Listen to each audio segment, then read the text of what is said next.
आज हमने आपसे पूछा क्या सराफा हड़ताल से मेक इन इंडिया पर असर पड़ेगा और 65% लोगों को लगता है कि जी हाँ ऐसा होगा। लगातार जो कॉलर्स की राय आई, सराफा कारोबारियों की राय आई, वो सरकारी रुख के उलट आ रही है। ऐसे हालात में अगर जनता कहती है कि कुछ गलत है तो फिर सही किसे समझा जाए, गफलत इसी बात की है। और सुशील जी, मैं आपसे शुरुआत करना चाहूँगा, आखिरी 5 मिनट है, तो इंटरप्ट ना करते हुए अपनी बात रखें तो बेहतर होगा। जी, जनता कह रही है सरकार के मत से सहमत सरकार से पहली एक्सपेक्टेशन तो ये है कि ब्लैक मनी के जितने भी प्लेटफॉर्म्स हैं उन सब पे इक्वल कंसिस्टेंसी से काम करें। और जहाँ तक ये विषय है सराफा का, मेरा ये सुझाव रहेगा कि सराफा व्यवसायी, छोटे व्यवसायी जो गांव कस्बों में बैठते हैं वो, और कंज्यूमर्स का भी एक फोरम हो सकता है। और चौथा किसान, क्योंकि किसान भी, मुझे ऐसा डर है कि इसके माध्यम से किसानों पे कोई आगे जाकर के कोई टैक्सेशन का कोई ऐसा मामला नहीं बन जाए कि भाई आपको इतनी सब्सिडी दे रहे हैं और आप तो ये सोना भी खरीद रहे हैं तो अब आप टैक्स की जद में आ जाएगी। तो सबको एक लेकर के और पुनः उस पर विचार विमर्श करना चाहिए, आदान प्रदान होना चाहिए। उसके बाद अगर उनको लगता है कि यही रखना है तो सरकार है। खडेला साहब, क्या रियायत दी जानी चाहिए सराफा कारोबारियों को? आम जनता की मांग है ऐसा। नहीं, सराफा कारोबारियों को रियायत ये दिया जाना चाहिए कि वो कंप्यूटराइजेशन अगर चाहते हैं तो उसके लिए वो सहायता दे दे सरकार। और अगर जो ग्राहक हैं उनके लिए सराफा बाजारियों की एसोसिएशन को ये चाहिए कि वहां पर उनको एट द स्पॉट फॉर्म भरवाने वाले उपलब्ध करवा दें। और उसके बाद में सरकार को ये चाहिए कि अपनी बात पर कंसिस्टेंट रहें, कायम रहें, जिससे कि उनकी छवि बनी रहे। और अंतिम बात में ये कहना चाह रहा हूं, अब जीएसटी का जमाना है, व्यापारी भाइयों समझ लो कि आपको 1 नंबर में काम करना पड़ेगा, 2 नंबर वाले जमाने चले गए हैं। और अगर 2 नंबर करोगे तो पकड़े जाओगे, पकड़े जाने चाहिए, सजा होनी चाहिए, तभी जाकर वास्तव में जो सही कह रहे हैं कि अगर हमको जो आगे बढ़ना है तो हमें पूरे विश्व के साथ होना पड़ेगा। और पूरे विश्व में 1 नंबर ज्यादा होता है, 2 नंबर कुछ लोग बहुत कम कर पाते हैं। मातादीन जी, अब क्या कहना चाहेंगे? राय तो आइए मोटा मोटी। देखिए, आपके चैनल के द्वारा जो सर्वे किया गया है उसका निष्कर्ष आपके सामने आ चुका है जी। मान सिंह जी साहब ने भी बात कही, वो अपनी जगह सही हैं होंगे।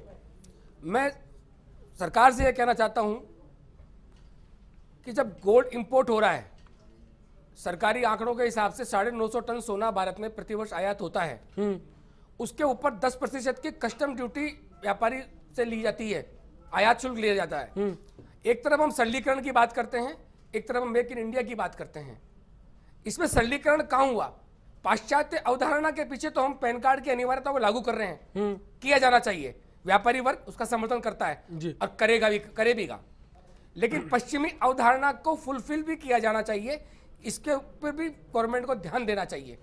जब 10% की कस्टम ड्यूटी पहले बिंदु पे ले ली गई है, उसके बाद नए पेचीदगी वाले कानून लगाने की आवश्यकता कहां रह जाती है? पंकज जी, जनता कह रही है, विरोध कर रही है, बहुमत भी हमारे जो पोल है उसमें भी आया, कॉलर्स का कहना है, तो कहीं सरकार विचार की स्थिति में होगी कि इस जो पैन कार्ड पैटर्न है उसको कैसे लागू किया जाए? देखिए अश्विनी जी, मैंने फिर कहा आपको कि देखिए जो भी लोग हैं, देश में जो है व्यापार बढ़े, देश की जो है आर्थिक उन्नति हो, लोगों को जो है सहायता मिले, इसमें यदि कहीं भी चीज़ होती है और सरकार यदि इस पर फैसला करती है तो मैं कह रहा हूँ कोई दो राय वाली बात नहीं है। लेकिन कहीं भी सरकार वो काम नहीं करेगी जहां पर जो है उसमें अर्थव्यवस्था पे बुरा प्रभाव पड़ता हो, चाहे शॉर्ट टर्म में पड़ता हो चाहे लॉन्ग टर्म में पड़ता हो। और जहां तक बात अभी जो माता दी जी ने कही कि जो बेसिकली गोल्ड इंपोर्ट पे जो 10% की बात है, देखिए सरकारें पैसे से नहीं चलती, सरकारें जो है पैसा इसलिए यूज होता है कि वो 125 करोड़ लोगों की जो आवश्यकता की चीजें हैं उनके लिए धन उपलब्ध रहे, उनकी जो चीजें हैं उसके लिए रहे, ना कि ये चीज रहे। सरकार लगातार ये कहती रही, टैक्स लगाने का कारण ये नहीं था कि सरकार की इनकम के का,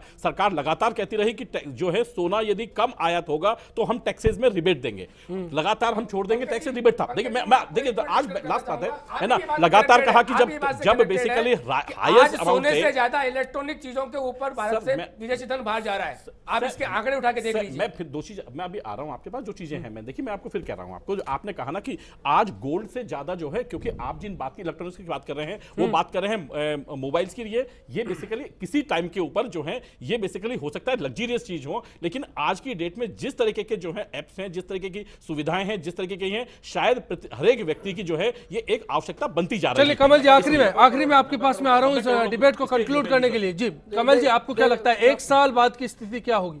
देखिए माता दीन जी ने कहा कि व्यापारी जो है आयात पर शुल्क पे कर देते हैं, लेकिन सरकार यह नहीं कर रही है कि 2 लाख या इससे ऊपर का आपने गोल्ड खरीदा तो आपको ऑन स्पॉट टैक्स देना है। वो केवल ये कह रही है कि आप अपना पैन कार्ड नंबर दे दीजिए।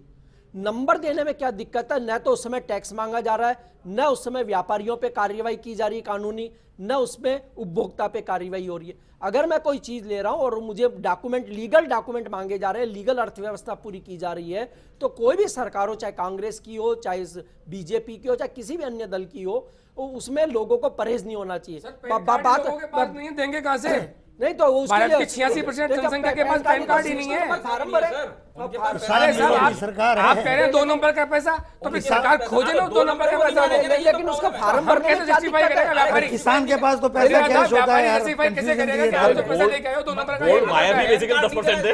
व्यापारी की दुकान में जो माल रखा हुआ है वो 1 नंबर का माल है। गोल्ड बायर 10% है। पंकज जी ने कहा, मैं आखिरी सवाल है, गोल्ड बायर सोना खरीदने वाले 10% लोग हैं। जब कोई नियम चेंज होता है तो सबको अटपटा लगता है कि नियम चेंज हो रहे हैं। साहब कृषि आधारित आय भी बहुत बढ़ी हुई है, आप देखिए आकलन देखिए इस बात को।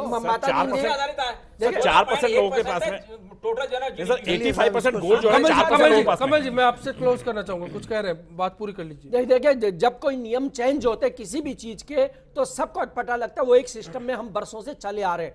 अगर कोई सरकार नया नियम ला करके चेंज करना चाहती है, उसके अच्छे प्रभाव और बुरी चीजें वो हमारे पास एक साल चलिए, सराफा कारोबारियों के लिए फिलहाल एक गले की फांस बना हुआ है। 2 लाख रुपए से ऊपर की पैन कार्ड खरीद पर पैन कार्ड का जरूरी होना। देखना दिलचस्प होगा कि आने वाले दौर में इस मांग को लेकर सरकार क्या करती है या फिर सराफा कारोबारियों पर कितना असर पड़ता है। आज इस चर्चा में इतना ही। सभी मेहमानों का यहाँ शुक्रिया अदा कर रहे हैं और आप सभी से इसी उम्मीद के साथ विदा लेना चाहेंगे कि आने वाला कल सभी के लिए आज से बेहतर साबित होगा।